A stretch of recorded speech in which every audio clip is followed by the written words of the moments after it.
Hello everyone, my name is Joseph Sciambra. I was born and raised here in the Napa Valley, which is just north of San Francisco, California.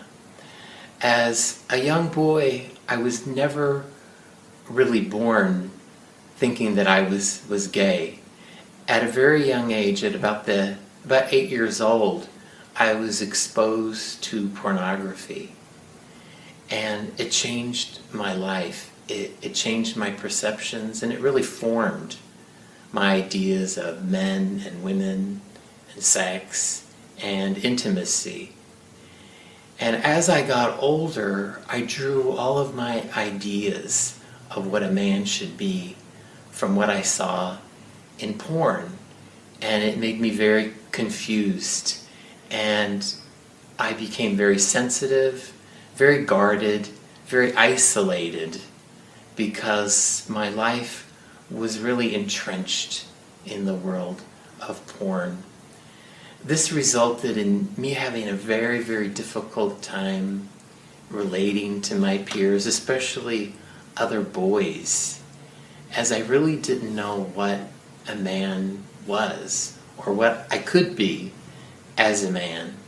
And I became almost stunted in everything that growing up as a boy and maturing and becoming masculine entails. Sadly, when I became a teenager, I went not very far, just down to San Francisco, in a real vain attempt to discover who I was as a man, discover my masculinity. As happens with many young boys who enter that life, you get exploited, you get used up, you get abused. And even though that kept happening to me, I still had this longing within me to find out who I was.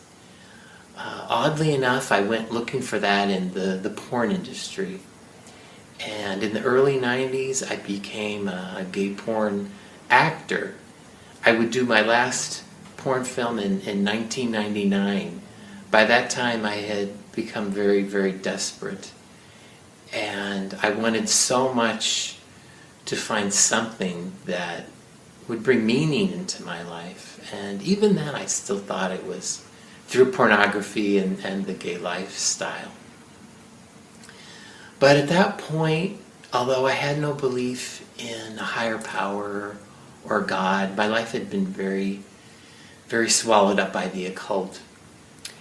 And God gave me a choice at that time because my life was really, really coming to an end. And he said to me, "Joe, you can live or die." And I knew I wanted to live. And that really became the point where I started to heal. And not immediately, but I started looking back to Jesus and the church. And I knew that something good would happen to me if I went back to the religion that was really the one I was raised in, although nominally at most of the time.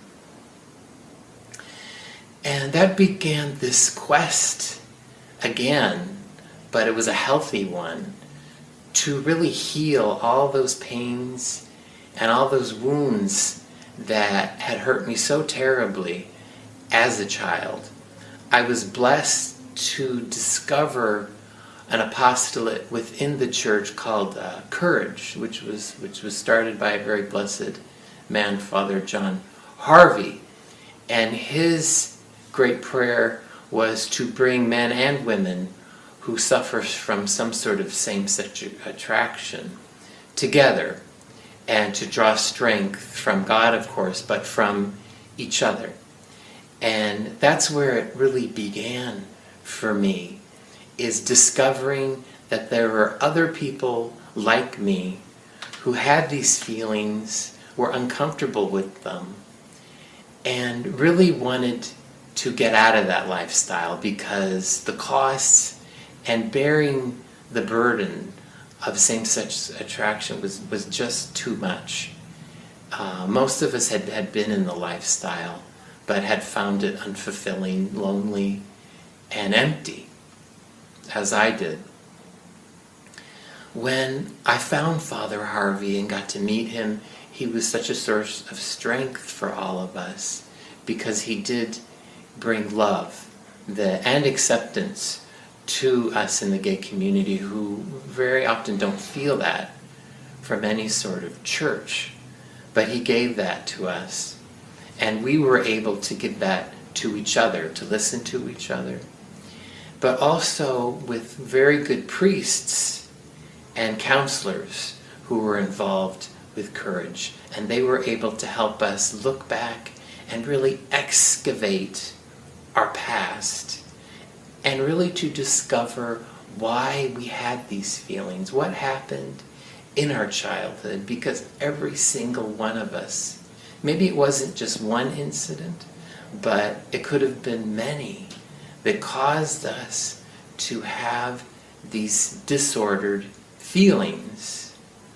And when we went back and discovered why, then we could start to heal and to recover from whatever that was in our childhood. Maybe it was a neglectful father, someone that had abused us, like me, an exposure to pornography, and then not getting along or not bonding with our male peers that caused us to go inside and become not gay, but to resort back to what was a childhood insecurity of longing and being attracted and wanting to be accepted by our own gender. This process of digging deep back into our past is not an easy one. It can be scary, and it can also be painful. But please don't be afraid to try and to look and to ask others for help. Anyone that you trust, or anybody that has reached out to you in a religious organization or any other type of group. Because there are people like me that want to help you to really heal yourself and overcome the pains of your childhood that have caused you to grasp onto this sexual, it's not a sexual, to grasp onto this sexual, it's not an orientation, I hate that word. Confusion. Yeah, to grasp onto this sexual confusion that has taken over many of your lives. There is healing, and there is an escape, and you can have a normal life outside of the gay lifestyle. And I pray for all of you. God bless you all, and thank you.